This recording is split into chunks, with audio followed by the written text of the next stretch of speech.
ನಾವು ತಿಳ್ಕೋಬೇಕು ಅಂತ ಹೋದ್ರೆ 1972ರಲ್ಲಿ ಏನು ಯುನೈಟೆಡ್ ನೇಷನ್ಸ್ ಒಂದು ರಷ್ಯಾದ ಸ್ಟಾಕ್ಹೋಮ್ ಅಲ್ಲಿ ಒಂದು ಕಾನ್ಫರೆನ್ಸ್ ನಡೆಯುತ್ತೆ. ಯಾಕೆ ಅಂತ ಹೇಳಿದ್ರೆ ಆ ಒಂದು ಟೈಮಲ್ಲಿ ಆ ಒಂದು ಯುಗದಲ್ಲಿ ಏನಾಗ್ತಿದೆ ಅಂದ್ರೆ ಡೆವಲಪ್ಮೆಂಟ್ ಅಂತ ಮಾಡ್ಕೊಂತ ನಾವು ಇಡೀ ಜಗತ್ತಿನಾದ್ಯಂತ ತುಂಬಾ ಮರಗಳನ್ನ ಕಡಿತಾ ಇರ್ತೀವಿ.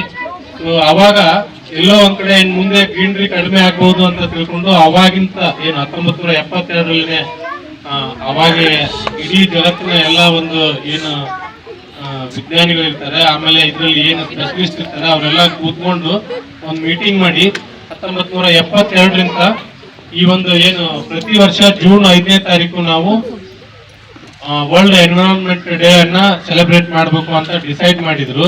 ಅದ್ರ ಜೊತೆಗೆ ಪ್ರತಿ ವರ್ಷ ಒಂದೊಂದು ಧ್ಯೇಯ ವಾಕ್ಯದೊಂದಿಗೆ ಅದನ್ನ ಆಚರಿಸೋಣ ಅಂತ ಹೇಳಿದ್ರು. ಅದೇ ತರ ಹೇಗೆ ನೀವು ಒಂದೊಂದು ಮಗುವಿಗೆ ಅಂತ ಹೇಳಿದ್ರಿ, ಹೋದ ವರ್ಷ ಒಂದು ಧ್ಯೇಯ ವಾಕ್ಯ ಇತ್ತು. 2025 ಧ್ಯೇಯ ವಾಕ್ಯ ಏನಿತ್ತು ಅಪ್ಪ ಅಂತ ಹೇಳಿದ್ರೆ ಏಕ್ ಪೇಡ್ ಮಾಕೆ ನಾಮ್ ಅಂತ, ಅಂದ್ರೆ ಒಂದು ತಾಯಿಗೆ ಒಂದು ಗಿಡ ಅಂತ, ತಾಯಿಯ ಹೆಸರಲ್ಲಿ ಒಂದು ಗಿಡ ಅಂತ. ಸೊ ಈ ವರ್ಷ ಏನಿದೆ ಅಂತ ಹೇಳಿದ್ರೆ inspired by nature for climate and for our future ಅಂತ. ಏನಂತ ಹೇಳಿದ್ರೆ ಪ್ರಕೃತಿಯಿಂದ ಪ್ರೇರಿತ ನಮ್ಮ ಭವಿಷ್ಯಕ್ಕಾಗಿ ಮತ್ತೆ ನಮ್ಮ ಏನು ಹವಾಮಾನಕ್ಕಾಗಿ ಅಂತ. ಎಷ್ಟು ಅರ್ಥಗರ್ಭಿತ ಇದೆ ನೋಡಿ ಈ ವರ್ಷದ ಒಂದು ಧ್ಯೇಯ ವಾಕ್ಯ, inspired by nature for our future and our for climate ಅಂತ.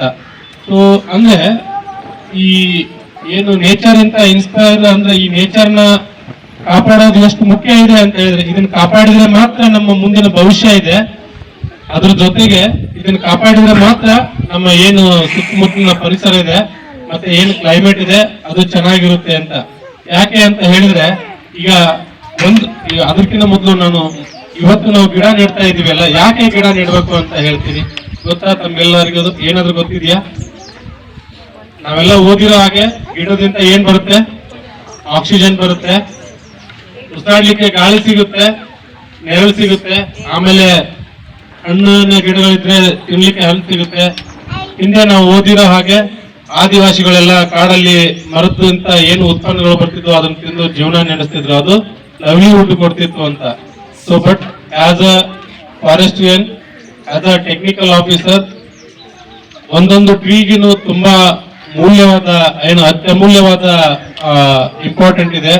ಅದಕ್ಕೊಂದು ಎಕ್ಸಾಂಪಲ್ ಅಂತ ಹೇಳಿದ್ರೆ ನಾವೆಲ್ಲ ಹೇಳ್ತೀವಿ, ಸೊ ಸರ್ ನಾವು ಸಣ್ಣವರಿದ್ದಾಗ ಹುಣಸೂರಲ್ಲಿ ಇಷ್ಟು ಸೆಕೆ ಇರ್ಲಿಲ್ಲ, ಇವಾಗ ತುಂಬಾ ಸೆಕೆ ಇದೆ, ಇವಾಗ ತುಂಬಾ ಮಳೆ ಆಗ್ತಿತ್ತು, ಇವಾಗ ಮಳೆ ಕಡಿಮೆ ಆಗಿದೆ. ಇದೆಲ್ಲ ನಿಮ್ಗೆ ಅನ್ಸುತ್ತಾ ಅನ್ಸಲ್ವಾ? ಅನ್ಸುತ್ತೆ ಅಲ್ವಾ? ಸೊ ಯಾಕೆ ಅಂತ ಹೇಳಿದ್ರೆ ಒಂದು ಮರ, ನಾನು ಹೇಳಿದಾಗೆ ಒಂದು ಮರ ಒಂದು ವರ್ಷಕ್ಕೆ ಏನು ನಾವು CO2 ಏನು ಕಾರ್ಬನ್ ಡೈಆಕ್ಸೈಡ್ ಅಂತ ಹೇಳ್ತೀವಿ, ಇಂಗಾಲದ ಡೈಆಕ್ಸೈಡ್ ಅಂತ ಹೇಳ್ತೀವಿ, ಒಂದು ಮರ ಒಂದು ವರ್ಷಕ್ಕೆ 20 ರಿಂದ 25 ಲೀಟರ್ ಅಷ್ಟು ಕಾರ್ಬನ್ ಡೈಆಕ್ಸೈಡ್ ಅನ್ನ ಅಬ್ಸಾರ್ಬ್ ಮಾಡಿ ಅದರಲ್ಲಿ ಇಟ್ಕೊಳ್ಳುತ್ತೆ. ಒಂದು ಮರ, ನೀವು ಜಸ್ಟ್ ಇಮ್ಯಾಜಿನ್ ಮಾಡ್ಕೊಳ್ಳಿ, ಒಂದು ಮರ ಒಂದು ವರ್ಷಕ್ಕೆ 20 ರಿಂದ 25 ಲೀಟರ್ ಅಷ್ಟು ಕಾರ್ಬನ್ ಡೈಆಕ್ಸೈಡ್ ಅನ್ನ ಅಬ್ಸಾರ್ಬ್ ಮಾಡಿಕೊಂಡು ಅದು ತನ್ನ ಬೇರೆ ಬೇರೆ ಕ್ರಿಯೆಗಳಿಗೆ ಯೂಸ್ ಮಾಡ್ಕೊಳುತ್ತೆ. ಏನಕ್ಕೆ ಅಂತ ಹೇಳಿದ್ರೆ ನಮ್ಮ ಮಕ್ಕಳಿಗೆ ಈಗ 8th 9th 10th ಇದ್ದವ್ರಿಗೆ ಇದ್ದೀರಿ ಅಲ್ವಾ, ಇದರಲ್ಲಿ ಫೋಟೋಸಿಂಥಸಿಸ್ ಅಂತ ಒಂದು ರಿಯಾಕ್ಷನ್ ಬರುತ್ತೆ ಗೊತ್ತಲ್ಲ? ನೀವೆಲ್ಲ ಇಂಗ್ಲಿಷ್ ಮೀಡಿಯಂ ಅಲ್ಲ, ಫೋಟೋಸಿಂಥಸಿಸ್ ಗೊತ್ತಲ್ವಾ? ಸೊ ಫೋಟೋಸಿಂಥಸಿಸ್ ಏನ್ ಯೂಸ್ ಮಾಡ್ಕೊಳುತ್ತೆ ಗೊತ್ತಾ? ಟ್ರೀ ಏನ್ ಯೂಸ್ ಮಾಡ್ಕೊಳುತ್ತೆ? ಫೋಟೋಸಿಂಥಸಿಸ್ ಆಗೋದು ಯಾವ ಕ್ರಿಯೆಯಲ್ಲಿ? ಎಲೆಯಲ್ಲಿ, ಲೀಫ್ ಅಲ್ಲಿ ಫೋಟೋಸಿಂಥಸಿಸ್ ಆಗುತ್ತೆ. ಸೊ ಆ ಕ್ರಿಯೆಗೆ CO2 ಮಾತ್ರ ಅಬ್ಸಾರ್ಬ್ ಮಾಡ್ಕೊಳುತ್ತೆ, ಟ್ರಂಕ್ ಅಲ್ಲಿ ಅಬ್ಸಾರ್ಬ್ ಮಾಡ್ಕೊಳ್ಳುತ್ತೆ, ರೂಟ್ ಅಲ್ಲಿ ಅಬ್ಸಾರ್ಬ್ ಮಾಡ್ಕೊಳ್ಳುತ್ತೆ. ಆ ತರ ಅಬ್ಸಾರ್ಬ್ ಮಾಡ್ಕೊಂಡು ಒಂದು ಮರ ಒಂದು ವರ್ಷಕ್ಕೆ 20 ರಿಂದ 25 ಲೀಟರ್ನಷ್ಟು ಹಿಡ್ಕೊಂಡ್ರೆ ಒಂದು ಮರ ಏನಿಲ್ಲ ಅಂತ ಹೇಳಿದ್ರು 100 ವರ್ಷಗಳ ಕಾಲ ಇರುತ್ತೆ. ಎಷ್ಟು CO2 ಅಬ್ಸಾರ್ಬ್ ಮಾಡ್ಬೋದು. ಆ ತರ ನಾವೇನಾದ್ರೂ ಇವತ್ತು ಈ ಒಂದು ಶಾಲೆಯಲ್ಲಿ 150 ಮರಗಳನ್ನ ನೆಟ್ರೆ ಎಷ್ಟು ಕಾರ್ಬನ್ ಡೈಆಕ್ಸೈಡ್ ಅನ್ನ ನಾವು ಅಬ್ಸಾರ್ಬ್ ಮಾಡ್ಕೋಬಹುದು, ಎಷ್ಟು ಕಾರ್ಬನ್ ಸಿಕ್ವೆಸ್ಟ್ರೇಷನ್ ಆಗಬಹುದು. ಸೊ ಅದರಿಂದ ನಮ್ಮ ಏನು ಪರಿಸರಕ್ಕೆ ಎಷ್ಟು ಒಳ್ಳೇದಾಗಬಹುದು ಅಂತ ತಮಗೆ ಏನು ತಿಳಿಸ್ಲಿಕ್ಕೆ ನಾನು ಇಷ್ಟಪಡ್ತಿದ್ದೀನಿ. ಅದ್ರ ಜೊತೆಗೆ ಏನು ಈಗ ಪರಿಸರ ಅಂತ ಹೇಳಿದ್ರೆ ಬರೀ ಮರ ಅದಂತ ಒಂದೇ ಅಲ್ಲ, ನಾವು ಪರಿಸರ ಅಂತ ಹೇಳಿದ್ರೆ ಪ್ರತಿಯೊಂದು ಏನು ಎಲ್ಲಾನು ಬರುತ್ತೆ. ಫಾರ್ ಎಕ್ಸಾಂಪಲ್ ನಮ್ಮ ಪರಿಸರದ ಡೆಫಿನಿಷನ್ ಅಂತ ನಾವು ಹೇಳಿಕ್ ಹೋದ್ರೆ ಸೊ ನಮ್ ಸುತ್ತಮುತ್ತ ಏನ್ ಕಾಣುತ್ತೆ ಇದಕ್ಕೆಲ್ಲ ನಾವು ಪರಿಸರ ಅಂತ ಹೇಳ್ತೀವಿ. ಸೊ ಅದ್ರ ಜೊತೆಗೆ ಬರೀ ಮರ ಒಂದೇ ಅಲ್ಲ, ಎಲ್ಲಾ ಪ್ರಾಣಿಗಳು, ಬರೀ ಕಾಡು ಪ್ರಾಣಿಗಳ ಅಂತಾನೆ ಹೇಳ್ತಾ ಇಲ್ಲ, ಎಲ್ಲಾ ಪ್ರಾಣಿಗಳನ್ನ ನಾವು ಪ್ರೀತಿಯಿಂದ ನೋಡ್ಕೋಬೇಕು. ಅದ್ರ ಜೊತೆಗೆ ಆಮೇಲೆ ಪ್ಲಾಸ್ಟಿಕ್ ಬಳಕೆಯನ್ನ ಕಡಿಮೆ ಮಾಡ್ಬೇಕು.